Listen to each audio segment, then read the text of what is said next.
Hello students, welcome back to my channel. हमने जो supreme court की सीरीज़ स्टार्ट की थी, ये इसका सेकंड पार्ट है। लास्ट पार्ट में हमने देखा था हमारी इंडियन जुडिशरी 3 पार्ट में डिवाइडेड है: supreme court, high court and the lower court. Lower court का हम ट्रायल कोर्ट कहते हैं, सुप्रीम कोर्ट हाई कोर्ट को हम एपीलिएट कोर्ट कहते हैं। सुप्रीम कोर्ट मेंशन है हमारे कॉन्स्टिट्यूशन में पार्ट 5 में, article 124, 147 deals with it. Supreme Court is the highest court of the country.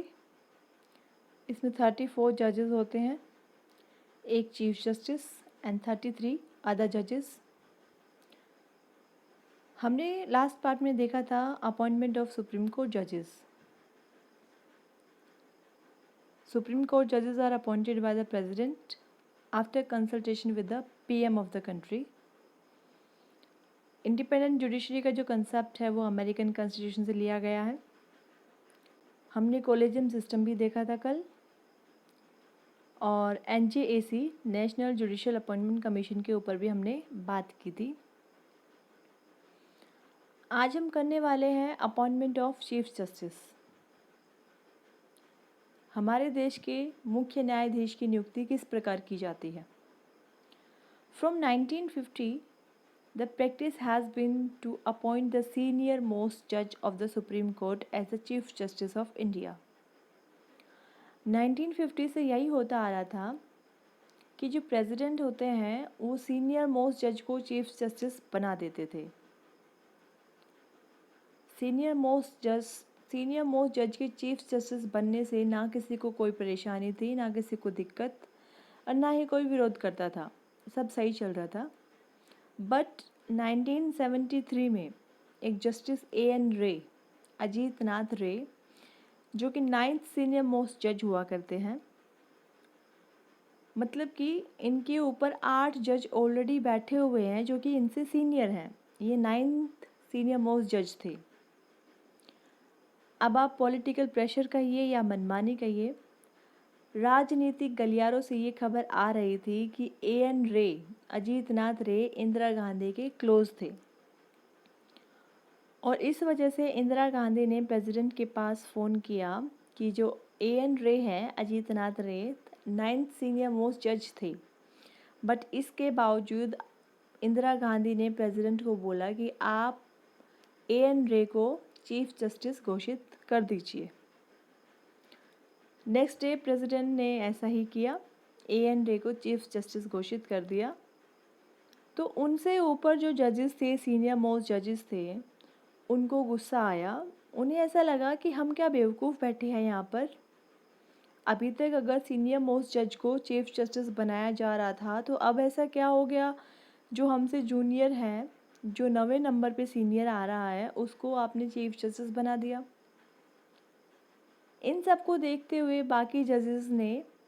सभी जजेस ने मिलके यूनियन ऑफ इंडिया के खिलाफ केस कर दिया। सुप्रीम कोर्ट ने इस केस के लिए एक लैंडमार्क जजमेंट सुनाया।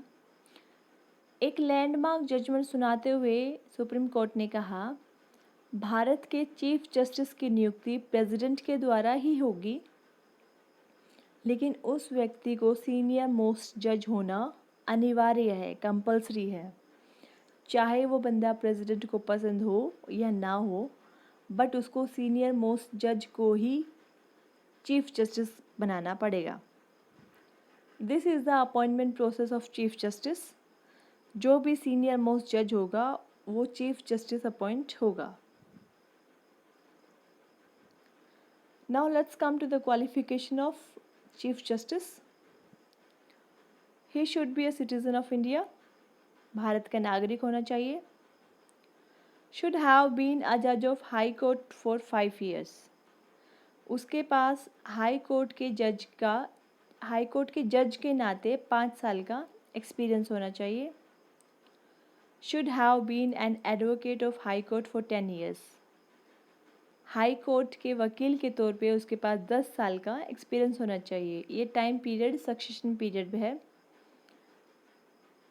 अगर ये तीनों क्वालिफ़िकेशन को देखें तो इस तरीके से तो लाखों लोग चीफ जस्टिस बनने के लिए एलिजिबल हो जाएंगे.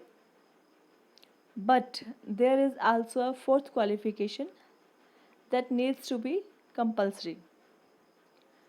He should be a distinguished jurist in the opinion of president.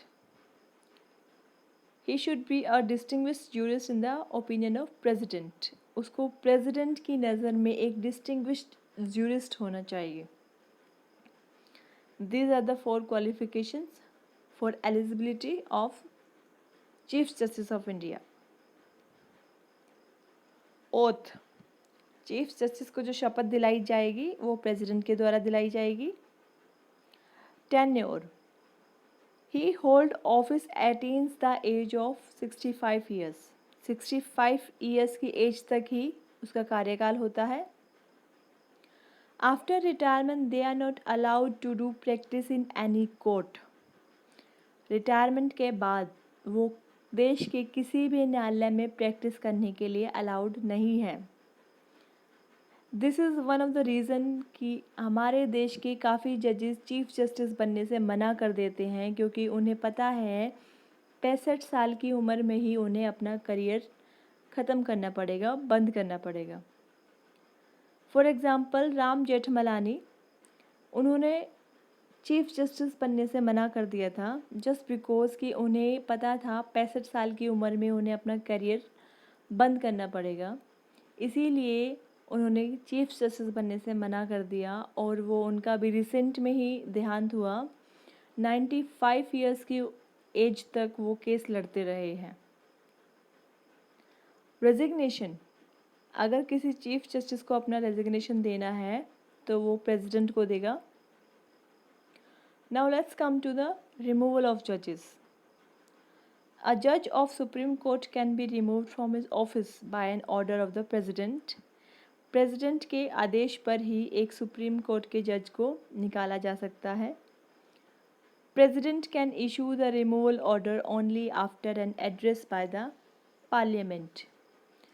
Parliament के एड्रेस पर ही प्रेसिडेंट रिमूवल ऑर्डर इशू करेगा. अभी पार्लियामेंट कैसे ऑब्जर्व करेगी? पार्लियामेंट सरकार एक प्रस्ताव लेकर आएगी, रिजोल्यूशन. जो भी उनके ऊपर आरोप लगे होंगे उन प्रस्तावों को वो एक उस रिजोल्यूशन में लिखे जाएंगे और संसद में तेज आवाज़ में पढ़े जाएंगे. इस प्रस्ताव को, रिजोल्यूशन को संसद के दोनों सदन में से किसी में भी ला सकते हैं. चाहे तो आप लोकसभा में ले सकते हैं, चाहे राज्यसभा में. मान लेते हैं कि लोकसभा में रिजोल्यूशन ले आए हैं. लोकसभा में रिजोल्यूशन लाने के बाद कम से कम 100 सदस्य इस पर साइन करेंगे, तभी ये प्रस्ताव पास माना जाएगा. और अगर आप राज्यसभा में लेकर आए हैं तो कम से कम 50 सदस्य रिजोल्यूशन पर सिग्नेचर करेंगे. प्रस्ताव पास होने के बाद एक नोटिस दिया जाएगा चीफ जस्टिस को. Notice will be given to chief justice और इसके बाद प्रोसीडिंग शुरू कर दी जाएगी. सुनवाई पूरी होने के बाद वोटिंग प्रोसेस होगी जिसमें स्पेशल मेजॉरिटी चाहिए. Special majority that means 2/3 members of present and voting. Special majority must be there. और चीफ जस्टिस के रिमूवल के ग्राउंड्स हैं प्रूव्ड मिसबिहेवियर और इनकैपेसिटी.